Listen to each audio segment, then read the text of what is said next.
¿Conocen a Jesús y creen que es Dios? Lucas 4, del 16 al 30. Vino a Nazaret, donde se había criado, y en el día de reposo entró en la sinagoga, conforme a su costumbre, y se levantó a leer, y se le dio el libro del profeta Isaías, y habiendo abierto el libro, halló el lugar donde estaba escrito: el Espíritu del Señor está sobre mí, por cuanto me ha ungido para dar buenas nuevas a los pobres, me ha enviado a sanar a los quebrantados de corazón, a pregonar libertad a los cautivos y vista a los ciegos, a poner en libertad a los oprimidos, a predicar el año agradable del Señor. Y enrollando el libro, lo dio al ministro y se sentó, y los ojos de todos en la sinagoga estaban fijos en él. Y comenzó a decirles: hoy se ha cumplido esta escritura delante de vosotros. Y todos daban buen testimonio de él, y estaban maravillados de las palabras de gracia que salían de su boca, y decían: ¿no es este el hijo de José? Él les dijo: sin duda me diréis este refrán: médico, cúrate a ti mismo. De tantas cosas que hemos oído que se han hecho en Capernaum, haz también aquí en tu tierra. Y añadió: de cierto os digo que ningún profeta es acepto en su propia tierra. Y en verdad os digo que muchas viudas había en Israel en los días de Elías, cuando el cielo fue cerrado por 3 años y 6 meses, y hubo una gran hambre en toda la tierra. Pero a ninguna de ellas fue enviado Elías, sino a una mujer viuda en Sarepta de Sidón. Y muchos leprosos habían en Israel en tiempo del profeta Eliseo, pero ninguno de ellos fue limpiado, sino Naamán el sirio. Al oír estas cosas, todos en la sinagoga se llenaron de ira, y levantándose le echaron fuera de la ciudad y le llevaron hasta la cumbre del monte sobre el cual estaba edificada la ciudad de ellos, para despeñarle. Mas él pasó por en medio de ellos y se fue. ¿Está diciendo que Jesús es Dios? Cuando nuestro Señor fue tentado por Satanás, el diablo, después de ayunar durante 40 días, nuestro Señor venció la tentación con la fe que cree en la palabra escrita de Dios. En el pasaje de las Escrituras que hemos leído hoy, el Señor fue a Nazaret, donde nació y creció. Fue a la sinagoga el sábado y allí se levantó para leer las Escrituras, según era costumbre, y le dieron el libro de Isaías. Abrió el libro y encontró el lugar donde está escrito, empezando en el versículo 18: el Espíritu del Señor está sobre mí, por cuanto me ha ungido para dar buenas nuevas a los pobres, me ha enviado a sanar a los quebrantados de corazón, a pregonar libertad a los cautivos y vista a los ciegos, a poner en libertad a los oprimidos, a predicar el año agradable del Señor. La palabra de las Escrituras que Jesús leyó aquí era la palabra del libro de Isaías, y después de leer dijo: hoy se ha cumplido esta escritura delante de vosotros. Estaba diciendo que esta palabra de profecía escrita en el Antiguo Testamento era acerca de Jesús mismo, y que la palabra se había cumplido para la gente del mundo porque había venido a la tierra. Leamos el contenido de la palabra que el Señor leyó. Leamos la palabra del Evangelio de Lucas 4:18. El Espíritu del Señor está sobre mí, por cuanto me ha ungido para dar buenas nuevas a los pobres, me ha enviado a sanar a los quebrantados de corazón, a pregonar libertad a los cautivos y vista a los ciegos, a poner en libertad a los oprimidos, a predicar el año agradable del Señor.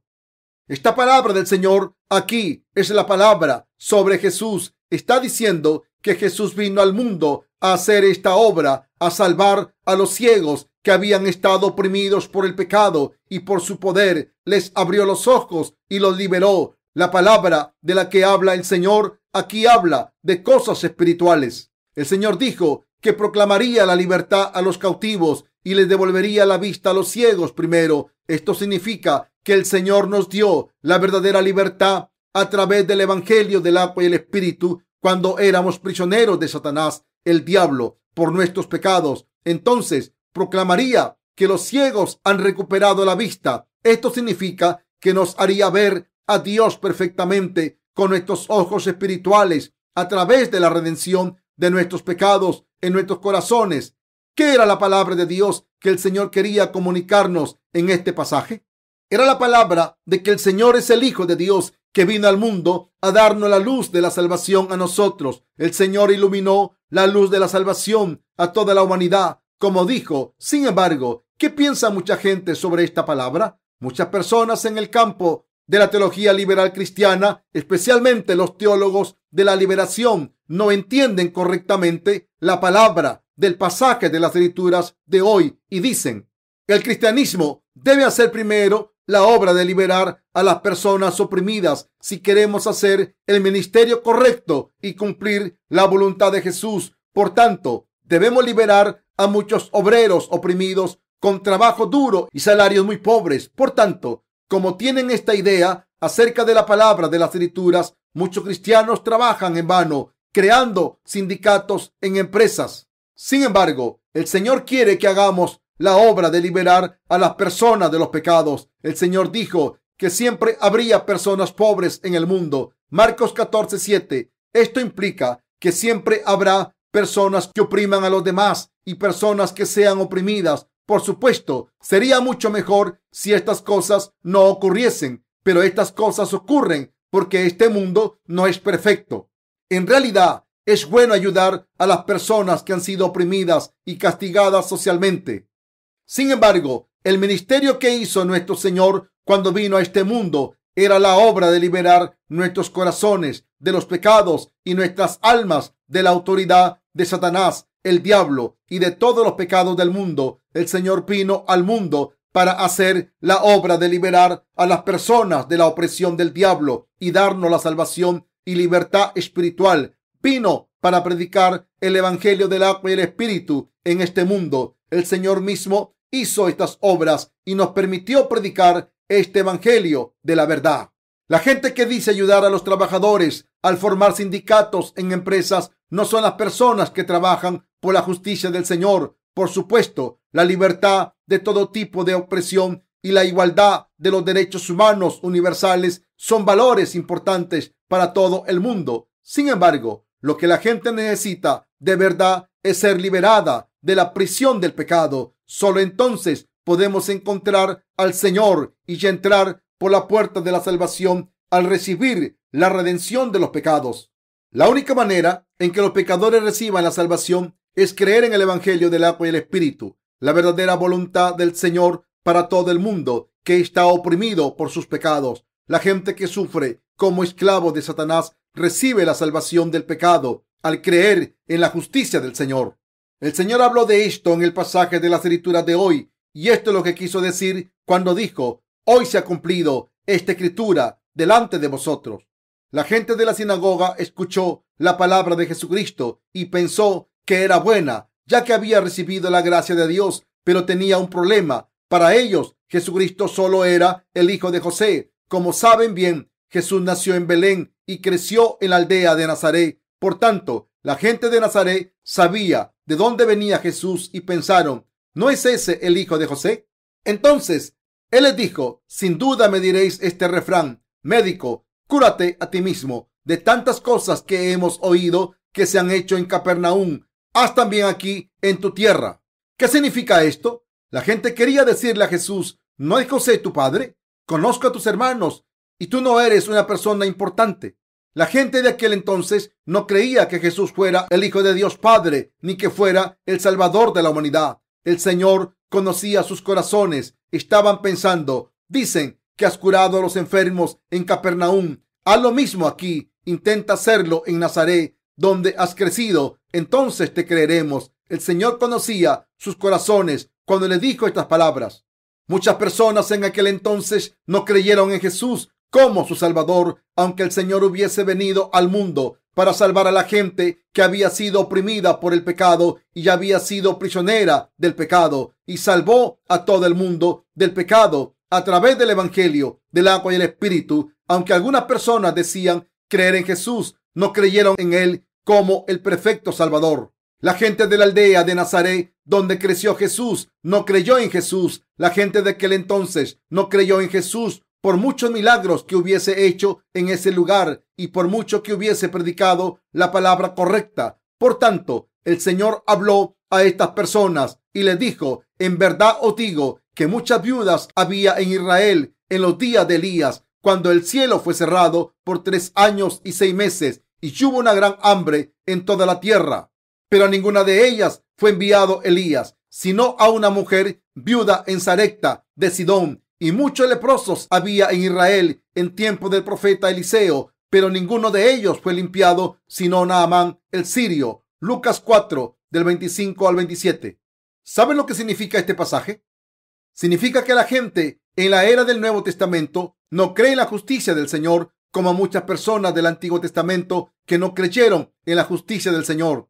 Aunque Jesús vino por el Evangelio del agua y el Espíritu, aunque Jesús fuera el verdadero Hijo de Dios Padre, el Creador del universo, y aunque este Jesús salvó a los que estaban oprimidos por los pecados del mundo, ya habían sido prisioneros de los pecados, no creyeron en Jesús como su Salvador. Esto significa que no creen en Jesús como su Salvador. Jesús mismo habló de esto en el pasaje de hoy.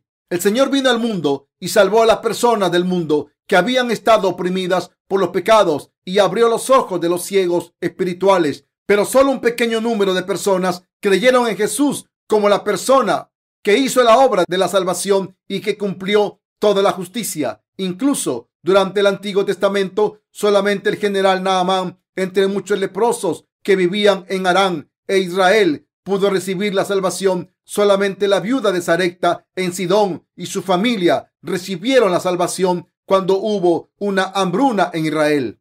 No solo en Israel, sino también en Harán había muchos leprosos y solo el general Naamán pudo recibir la gracia de Dios. Muchas personas murieron de hambre durante la hambruna que hubo en Israel en aquel entonces. Sin embargo, solo la viuda de Sarepta recibió la gracia de Dios. Lo que esta palabra significa es que solo estas dos personas recibieron la gracia de Dios por fe, aunque muchas otras personas vivieron durante la era del Antiguo Testamento.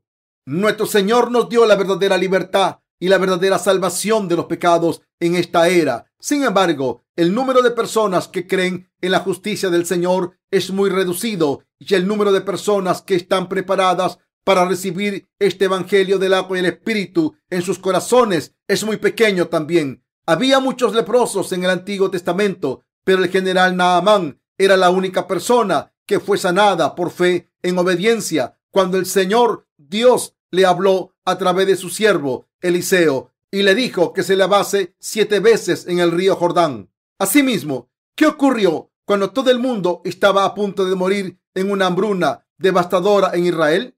El Señor le dijo a Elías que fuera a ver a una viuda en Sarepta. En aquel entonces, la viuda de Sarepta solo tenía un poco de harina de trigo como último recurso de comida, suficiente para hacer pan o sopa una vez. Por tanto, se iba a comer esta harina con su hijo por última vez y así morir juntos. Primera de Reyes 17:12. Estaban en una situación en la que esperaban morir de hambre cuando Dios envió a Elías. Cuando fue a las puertas de la ciudad, estaba allí recogiendo leña. Elías, el siervo de Dios, le dijo a la viuda: te ruego que me traigas un poco de agua en un vaso para que beba. Primera de Reyes 17:10. Entonces la viuda de Sarepta siguió la palabra de Dios de buena gana.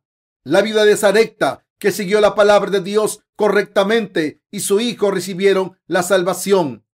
Esta palabra significa que no había muchas personas que creyesen y obedeciesen la palabra de Dios, incluso en el Antiguo Testamento. Y como en ese entonces, cuando el Señor vino al mundo en el Antiguo Testamento, solo habían unas pocas personas que creyeron en el ministerio de salvación del Señor, aunque el Señor hubiese salvado a la humanidad a través del evangelio del agua y el Espíritu y que les había dado la libertad, a liberarles de la opresión.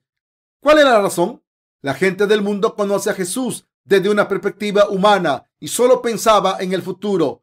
Como un mero humano, rebajaron la condición de Jesús. Sin embargo, Jesús es el Hijo de Dios Padre y además de ser Hijo de Dios Padre, es nuestro Dios y creó todo el universo. Por tanto, aunque me suelo referir a Él como Jesucristo, el Hijo de Dios, cuando predico, es más fácil de entender cuando digo Jesucristo, el Hijo de Dios Padre, en un documento escrito.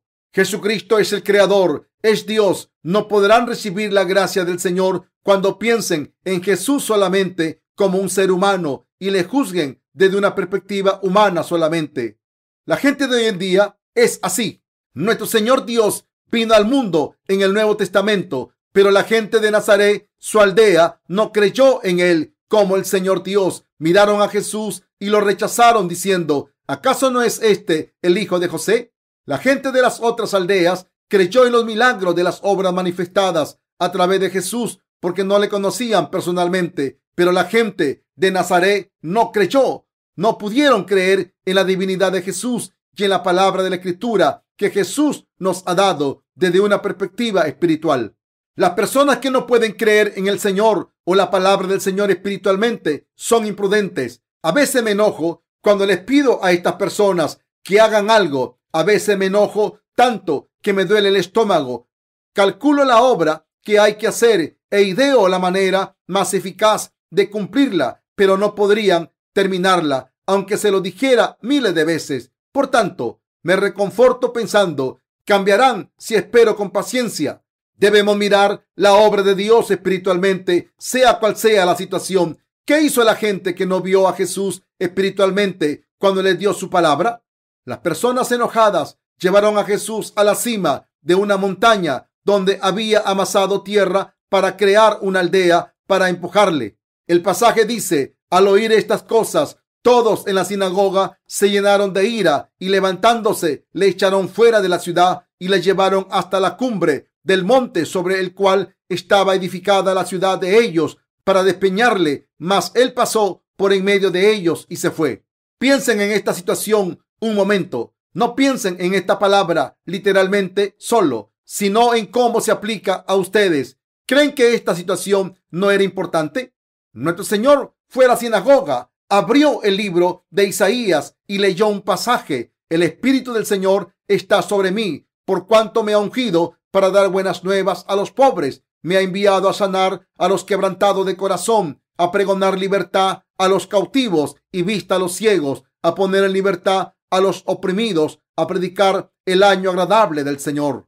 El Señor leyó esta palabra y después de cerrar el libro dijo: hoy se ha cumplido esta escritura delante de vosotros. Y explicó esta palabra del Antiguo Testamento a los que estaban allí. Pero, ¿cuál fue la respuesta de la gente en la sinagoga? Al principio no les gustó mucho, pero al final dijeron: eres el hijo de José. ¿Qué te hace tan grande? Y no creyeron en la palabra de Dios e intentaron matar a Jesús. Estaban enojados porque solo consideraron a Jesús carnalmente. Sin embargo, Jesús siguió hablando del general Naamán y de la viuda de Sarepta y les dijo directamente: en tiempo de Elías había muchos leprosos y personas que pasaban hambre, pero solo estas dos personas recibieron la salvación. Los demás no recibieron la gracia de Dios. Entonces entendieron y pensaron: está hablando de mí. Y tomaron a Jesús por el cuello y lo llevaron a un precipicio para empujarle. Sin embargo, Jesús se resistió y se fue porque tenía autoridad supernatural de Dios. En el pasaje de las Escrituras de hoy está escrito: le llevaron hasta la cumbre del monte sobre el cual estaba edificada la ciudad de ellos para despeñarle. Esto significa que algunas personas tomaron a Jesús violentamente e intentaron arrojarle por el precipicio. Sin embargo, ¿qué hizo Jesús? Como dice el pasaje de las Escrituras de hoy: mas él pasó por en medio de ellos y se fue. Jesús se fue tranquilamente, sin ser dañado. Como creemos en Jesús como nuestro Salvador, debemos entender a Jesús correctamente. ¿Es Jesús solamente humano o es Dios? Debemos saber bien en nuestros corazones y en teoría que Jesús es Dios. Juan 1:10 dice: estaba en el mundo y el mundo fue creado por él y el mundo no le conoció. Y el versículo 3 dice: todas las cosas por él fueron hechas y sin él nada de lo que ha sido hecho fue hecho. Esta palabra significa que el mundo fue creado por él. Significa que creó todas las cosas del mundo. Si no supiésemos que es Dios, nuestra fe acabaría muriendo, aunque creyésemos en Jesús como nuestro Salvador y el pastor. Si no creen que Jesús es Dios, su vida de fe se acabará. Por ejemplo, digamos que Buda es nuestro Salvador. Nuestra salvación y nuestra fe se decidirían basándonos en la cuestión de si Buda es humano o Dios. Si Buda es un simple humano, no podremos creer en él porque es un ser imperfecto. Y aunque nos salve, no sería una verdadera salvación porque sería una obra humana. Pero, ¿qué ocurriría si fuese Dios? La salvación sería una perfecta salvación. Si hubiese creado el universo, hubiese venido al mundo como un hombre y hubiese tomado los pecados de la humanidad al recibir el bautismo sobre su cuerpo y hubiese ofrecido su cuerpo ante Dios Padre como ofrenda del sacrificio y hubiese resucitado, su obra de salvación habría sido correcta. Esa obra habría salvado a la gente de los pecados porque habría cumplido el requisito de ser Dios y de tener ese poder. Podemos creer en Jesús y recibir la salvación gracias a Jesús porque es el Dios creador y el Salvador. Cuando leemos la palabra del Nuevo Testamento, podemos ver que Jesús y los judíos discutían a menudo porque lo consideraban solamente un ser humano. Conocían a Jesús solamente como el hijo de José. Jesús creció en Nazaret. ¿Qué va a saber un ignorante de Nazaret? No podían reconocer que Jesús es Dios porque solo lo miraban desde un punto de vista carnal. Cuando los coreanos despreciamos a una persona, decimos estúpido de pueblo.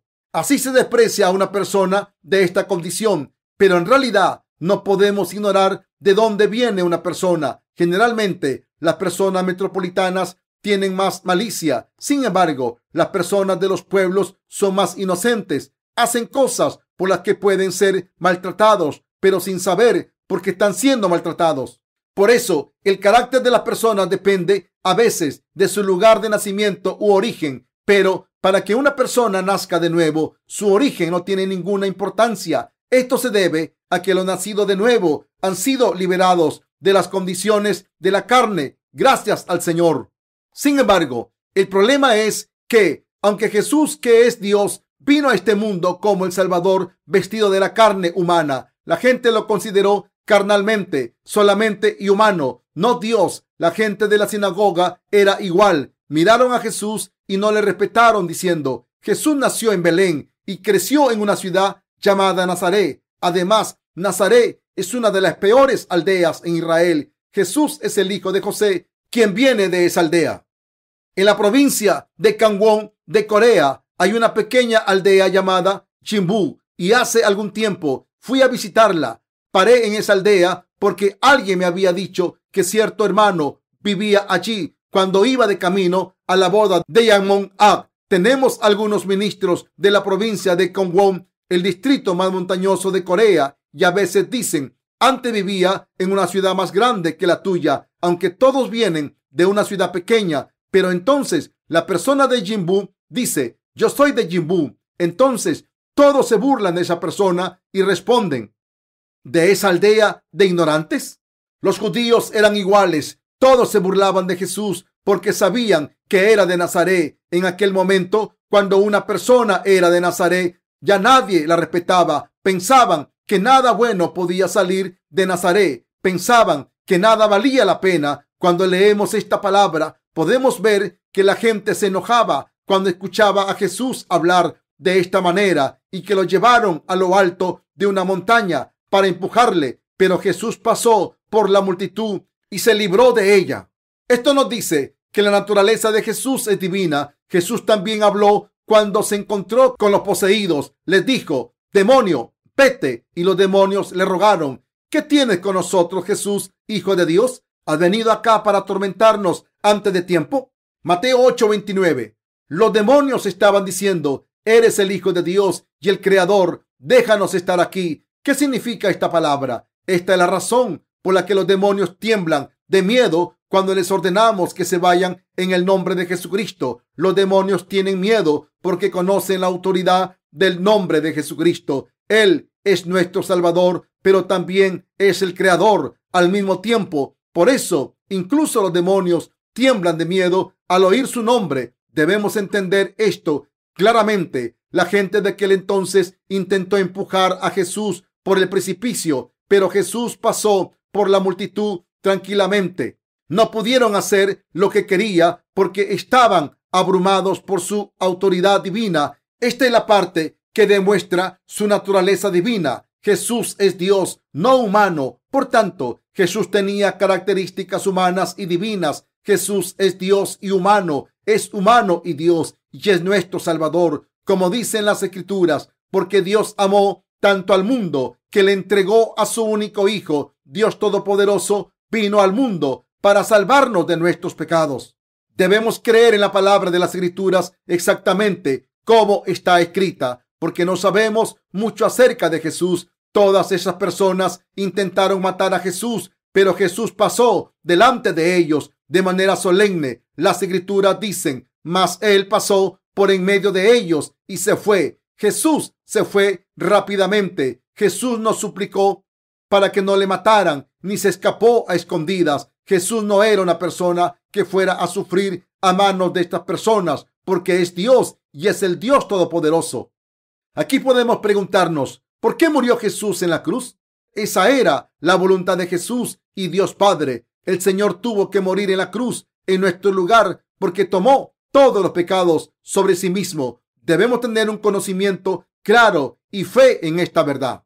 En el servicio de esta mañana he hablado acerca del ayuno de Jesús durante 40 días y de la tentación de Satanás. En aquel entonces, Satanás le dijo a Jesús, quien había ayunado durante 40 días, que convirtiese las piedras en pan y se las comiese. Jesús podría haberlo hecho porque tenía el poder de Dios. Dios tiene el poder de resucitar a una persona y de crear algo de la nada. Sin embargo, Jesús decidió no hacerlo y con la palabra de Dios superó la tentación de Satanás. Debemos entender claramente que Jesús es Dios. Jesús es Dios quien creó el universo, el creador que creó todas las cosas del universo, incluyendo esas flores que hay en la mesa y esa araña que está colgando del techo. Jesús es Dios y es nuestro Salvador. Si creemos firmemente que Jesús, nuestro Dios, nos salvó, entonces tenemos una fe firme. Sin embargo, ¿qué ocurriría si entendiésemos a Jesús solamente como un humano? Que no valdría para nada. Es cierto, los humanos debemos conocer claramente la divinidad de Jesús para tener fe en nuestros corazones. No debemos entender a Jesús como solamente el Salvador. No debemos entender a Jesús solamente como el Salvador, porque hay muchas personas en el mundo que dicen ser salvadores. Solo hay un Dios que puede salvar a la humanidad de los pecados del mundo y del juicio. Merecemos ir al infierno porque hemos cometido pecados ante Dios y pudimos recibir la salvación de estos pecados porque Dios mismo vino como nuestro Salvador y nos salvó. Debemos aprender acerca de la justicia de Jesús correctamente. Y conoceréis la verdad, y la verdad os hará libres. Juan 8:32. Esta es la base de la fe y sus cimientos. Estos son los cimientos de la fe cristiana. Nuestra vida de fe espiritual está acabada. Si no sabemos esta verdad, no podemos saber ni creer en Jesús. Con tan solo decir, creo en Jesús, el Hijo de Dios Padre. Debemos creer correctamente que Jesús es Dios. Las Escrituras dicen, estaba en el mundo y el mundo fue creado por él. Como nos dice esta palabra, el universo entero fue creado por Jesús. Nosotros también fuimos creados por Jesús. Jesús, quien nos creó, vino al mundo durante un tiempo encarnado en un hombre para salvarnos cuando caemos en el pecado y nos salvó. Entonces ascendió al cielo de nuevo después de salvarnos a través del Evangelio del agua y el Espíritu perfectamente. Debemos creer correctamente en el ministerio de salvación de Jesús, el Dios creador. ¿Sabe la razón por la que muchos teólogos de todo el mundo y muchos pastores cristianos y creyentes no dan el fruto de la fe y están bajo la maldición del pecado? Esto se debe a que no saben claramente que Jesús es Dios. Intentan creer con su punto de vista, pero no tienen fe, pero todos sus esfuerzos son en vano. Por tanto, debemos creer a través del pasaje de las Escrituras que Jesús es el Dios creador y nuestro Salvador. El Señor reveló su divinidad a través del pasaje de las Escrituras de hoy. Los seres humanos no pueden ser Dios. Un ser humano no puede ser Dios por muy santo y espiritual que sea. Todos los que dicen creer en Jesús, pero dicen no oler como humanos, la gente que se edifica son gente que pertenecen a sectas. Incluso entre los pastores y ministros, si uno no huele como un humano, está poseído por un demonio o es una secta. Son personas hipócritas al 100%. Sin embargo, muchas personas de hoy en día son engañadas y piensan que son santos. ¿Sería bueno que un pastor se convirtiera en un dios de las montañas? Un pastor que es como un dios de las montañas no es un pastor, sino un estafador y no un siervo de Dios. Jesús es Dios. Jesús es el Dios que creó el universo. ¿Creen que Jesús es Dios? ¿Creen que Jesús es Dios quien creó el universo? Jesús es el Dios que creó el universo y a todos nosotros. Además, este Jesús es nuestro Dios, nuestro Salvador, nuestro pastor, nuestro amigo y nuestro prometido. Jesús es nuestro prometido espiritual y lo es todo para nosotros, porque nos llevará al reino de los cielos y vivirá con nosotros eternamente. Jesús es perfecto porque es Dios, es absolutamente perfecto. Sabemos esto y creemos. Todos nosotros debemos convertirnos en verdaderos cristianos que creen en Dios de todo corazón y no solamente con nuestra mente.